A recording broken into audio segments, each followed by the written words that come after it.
Welcome back to the Unified Prime Association Summer Championship 2025. We are quickly going right down this bracket, getting close to these final stages to see who's going to be up there in the winners finals, and then of course to see who's staying alive down there in the loser side of the bracket.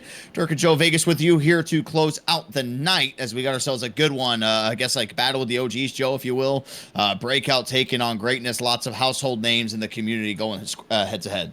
No, you're definitely right about that, Dirk. Not only that, but two of the more unique lineups in this tournament. Dealing with the team that's running primarily 5 out, and then a double power forward lineup with the Watch Greatness team. You see, go all in at Dimes at point guard as 𝐒𝐮 able to knock that one away. Johnny Red with a quick pass over to 𝐒𝐿𝐵𝐻, and that one's going to be a miss. Somebody's saying we have a double feed.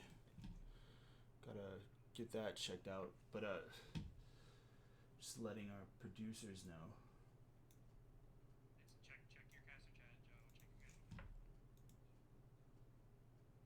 And there's going to be another shot going down. Greatness with the early 1-point lead. As you mentioned, the 5-out style, almost like a lost art form in a game of 2K. I think you got to go all the way back to like 2K18, sometimes even on 2K19, where you could run the 5-out successfully. Saw a lot of success with it at times in the NBA 2K League with select teams, T-Wolves, Pistons being a couple of them. And then doing it in a retail version of the game always seems just a little bit more difficult. As Dimes gets some space, kicks it out. Another 3 from the corner, this time it's green. Showing up right there. Great shot by the big man. But come on, they're giving that up right there. That is one of the biggest rules, Dirk. You got to get back on defense. You can hear the frustration start to kick in there. I mean, anybody who's playing the game would feel the exact same way. Range has it. Range will take the 3, and he'll green the 3 there too. Good patience. Got to get the defense going. Offense is flowing. 15 points. Still 2 minutes to go here in the first. See, can they get a stop is the biggest question. Giving up a lot of easy 3s, if you will. As 𝐷𝐸𝐿𝐵𝐻 pushes on the inside, picks it up in an awkward spot. 𝐸𝐸𝐺𝐥𝐵 tries to find 𝐒𝐮. Back out to 𝐷𝐸𝐿𝐵𝐻. Under 10 seconds to go. The roll comes in for 𝐸𝐸𝐺𝐵. He's going to be walled up. Have to get it back out. Spam. Quick passes. 𝐷 with it. Fades away. 𝐷 can't get it to go, but 𝐸𝐸𝐺𝐵 with a big putback slam.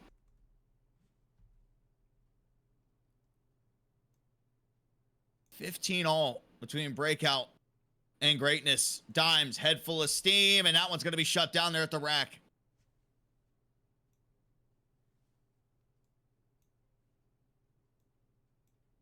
Dimes will take the foul to slow things down. Back with 𝐸𝐺𝐵𝐻.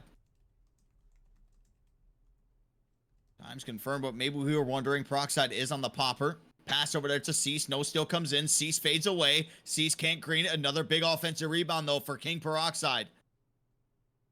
It's been his bread and butter. Every single time he steps out there on the floor, he'll have to bring it out now. Thought about the shot. Out to Super 𝐒𝐮. 𝐒𝐮 has to put something up, and now, wow. The pull up there in the mid-range. 𝐒𝐮 screens it. Gives them a 2-point lead. 𝐒𝐮's showing exactly why he's one of the best players just on this game, man. Those shots, a lot of people would never take them. It became a meta in the league from all the time that was spent with them. And, you know, guards usually can green on a consistent basis, but you started seeing centers, power forwards, small forwards, all these bigger builds starting to do that a lot more. Yeah, Spam's going to be bumped out of bounds. Great defense there from Breakout. The one thing that really comes in, Ye kind of spoke about it a little bit earlier. Like, if you can play great defense and get stops with this 5-out team, you're really in the driver's seat because you can just score at will when it comes to a 5-out offense. However, if you go down, it's going to be very hard for you to come back. And they get the find in there to Johnny Red, 17-17. Lots of other games going on. Fiend versus Underrated. Underrated currently up 48-39 with 3 minutes left there in the fourth. We'll make sure to keep an eye there.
got to think too. This is also a battle of former Bucks gaming players. You have Dawsix, Cease, Johnny Red, Dimes. They're all out there. These are all they won a championship together. So there might be a little bit more on the line here. A little bit more bragging rights as well.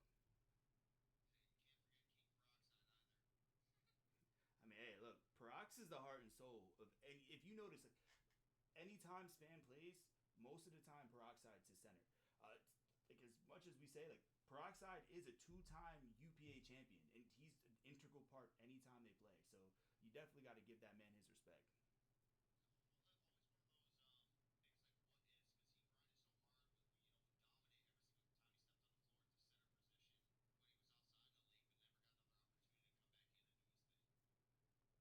Yeah, and I think that's one of those things. Like, I'm sure if fit happens, you winds up being able to get with Buddy, something like that. Like maybe it could have been different, but unfortunately, we know how the league works. It's not really about playing with your friends. It's more so about bringing in the right team for the right situation.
what that means though, Dirk, right?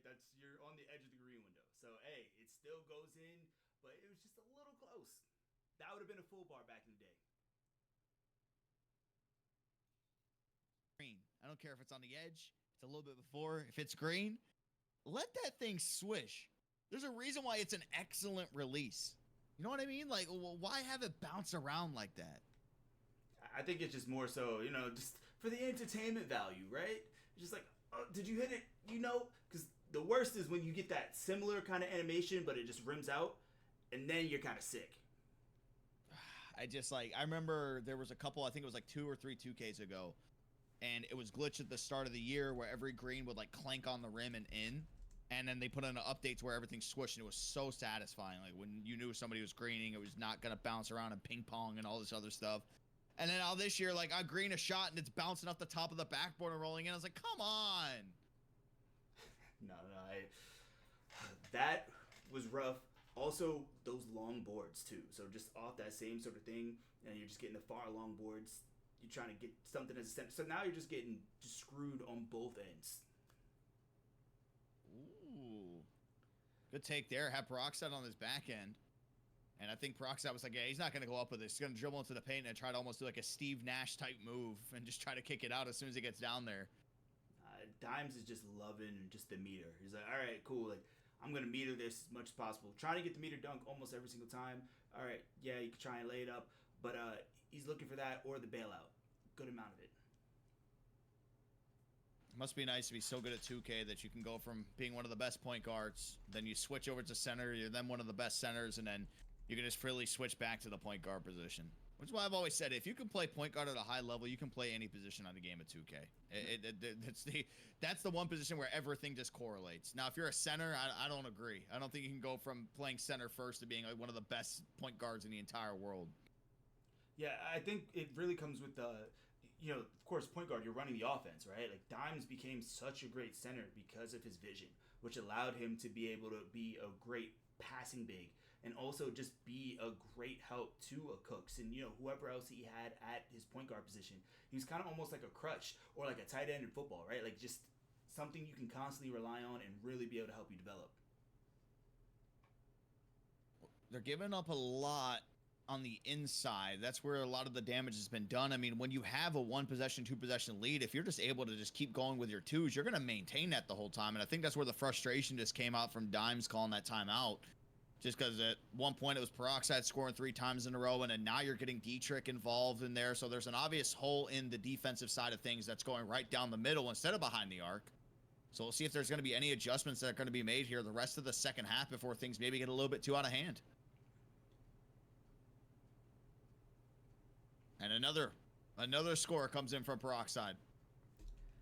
Yeah, it's just they are starting to abuse more of the quick slip.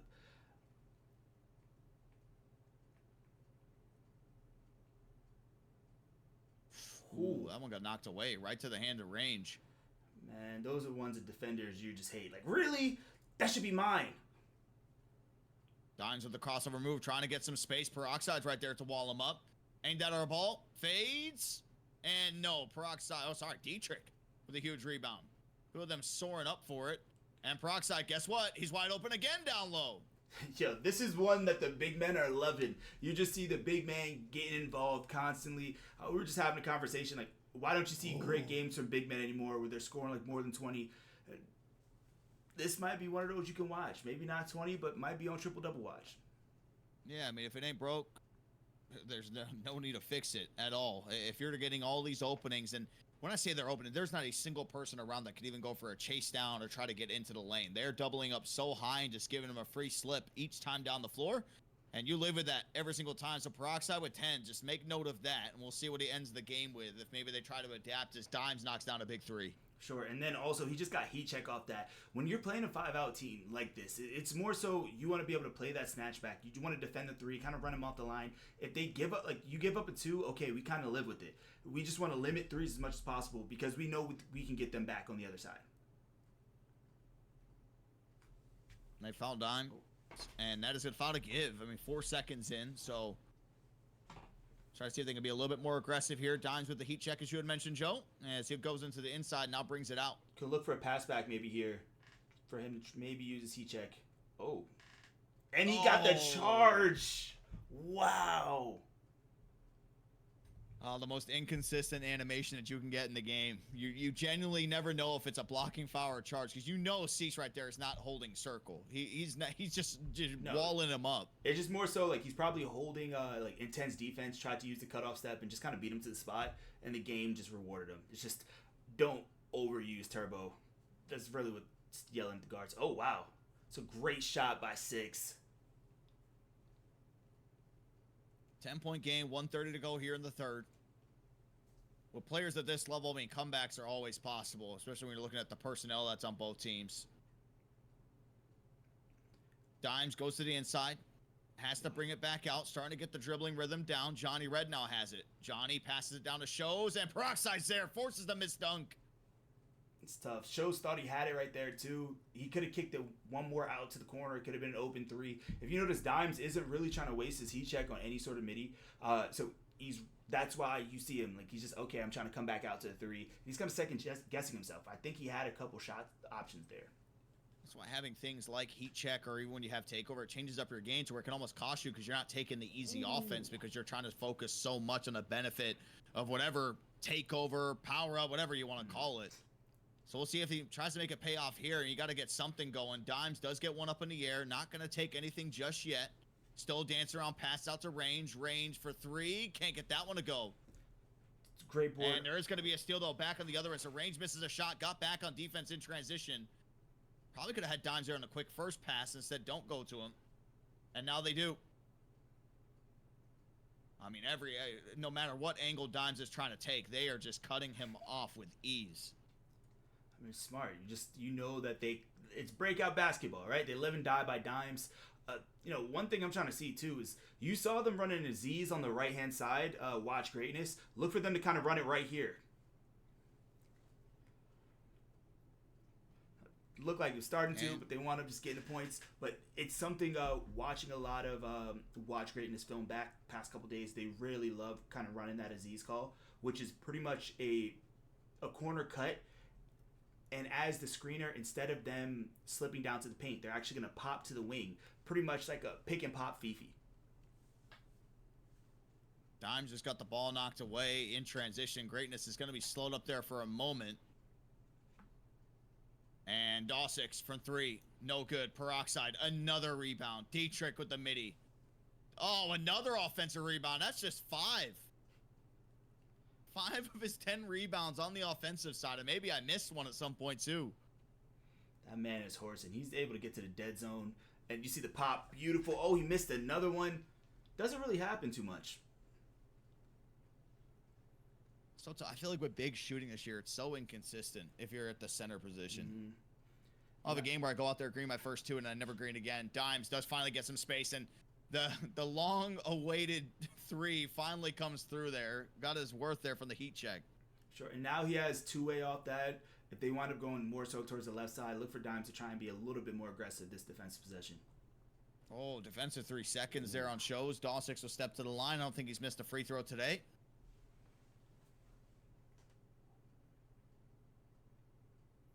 .415, 10-point game. We've seen crazier things happen, so I'm not going to knock anything off just yet. Here we are with 𝐷6. That's the Devin Booker, right? In there into the midi. It's a staple, honestly. It's one of the best moves to be able to use in 2K25. All you need is like an 80, 81 ball handle. It's kind of on the cheaper end. I got it on my guard. Shoot, I have it on my lock. I just get plucked every single time I try it. No, or I get bump steal, not even plucked, bump steals. No, you gotta combo it up. Maybe off snatchback into D-book. See, I'm trying to learn how to dribble and stuff. That's just too much. Spam knocks down a midi. As soon as Breakout has something good going for him, just an immediate response from greatness. 11-point game now. I think this is one of the largest leads that we've seen so far. Range got an awful catch there. And they try to go down there. Pass came a little bit too late. 𝐷 with the steal. That is tough. And that's one of those things this year with a lot of locks sacrificing pass ac for other attributes, right? So now you see a lot of floating passes that you really have to throw right on the money. If not, it's probably being stolen because it's floating. Pass sack never used to be something that like you could get away with on your build of not having a high pass sack and still being able to make really good passes. But they have, over the past couple years, really punished you if you do not upgrade that stat. You're throwing hospital balls. Yeah, I mean, like, cause what, like a 71 for at least silver dimer. You need 78 for versatile visionary, at least on bronze. So it starts to really get expensive. But I mean, 78 is really a sweet spot. But it's just, it costs. You're sacrificing in a lot of ways. Breakout bringing out the OG mash style, a lost art form in the center game. It's so funny, you can tell who's like played center in the OG days as Dimez misses that 3. Just with the patience down low, like not dunk metering, not doing anything like that, just waiting for you to jump and just doing a nice smooth layup. They'll burn some clock here, rightfully so. What a win. I think we can put it on there. 13 points with 2 minutes left, Joe. Probably going to be greatness' game. Oh, I mean, maybe like it's a little too early. You got to think that, yes, this Watch Greatness team, they have a lot of defense, and really that's where it's going to show. You don't have a lot of offense with this sort of thing. As you see, C's pick up his 5th. That's their one to give. Again, we know comeback kid, the slingshot effect. The one thing I've seen is just like Watch Greatness is not the best front running team. So when it comes down, like, they really need to be able to just finish the job. That's the biggest thing. They're taking their time with it, though. I mean, they're really trying to burn this out.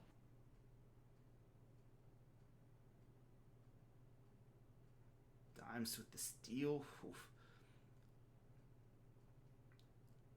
They do get it over to him.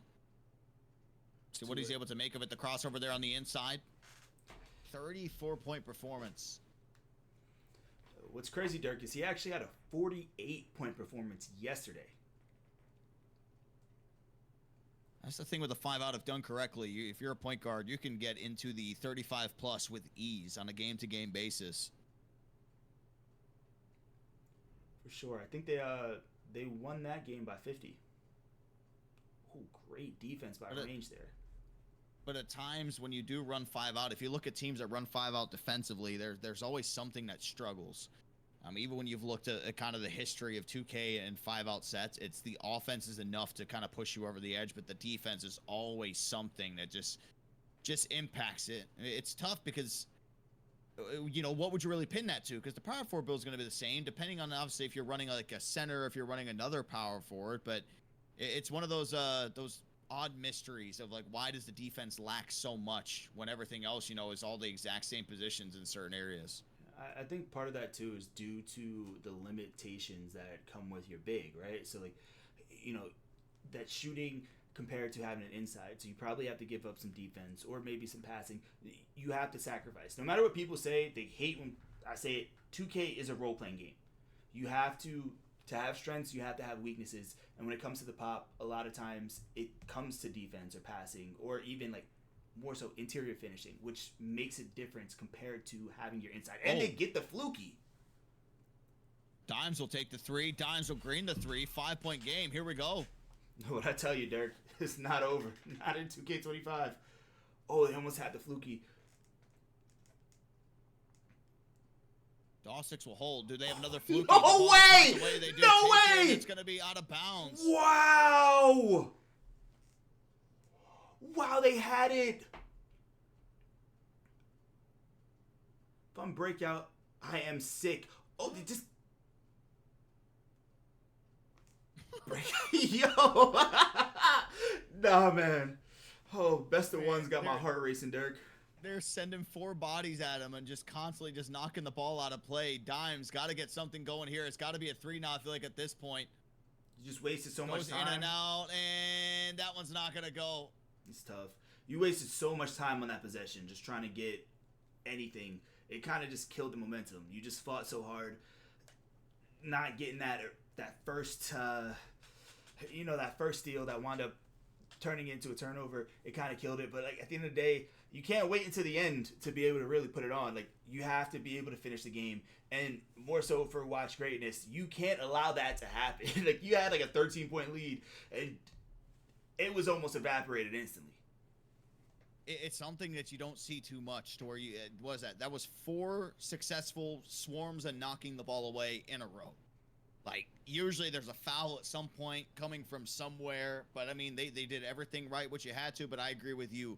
In that instance, when you get the ball and you start to go, take your quick twos. There is obviously going to be an opening somewhere. They're playing high in the 3 because they don't want to give that up, and they weren't able to. So Breakout will move down into our losers bracket, and Greatness will move on forward to a winners final. So that'll be a good matchup that's going to be coming up tomorrow.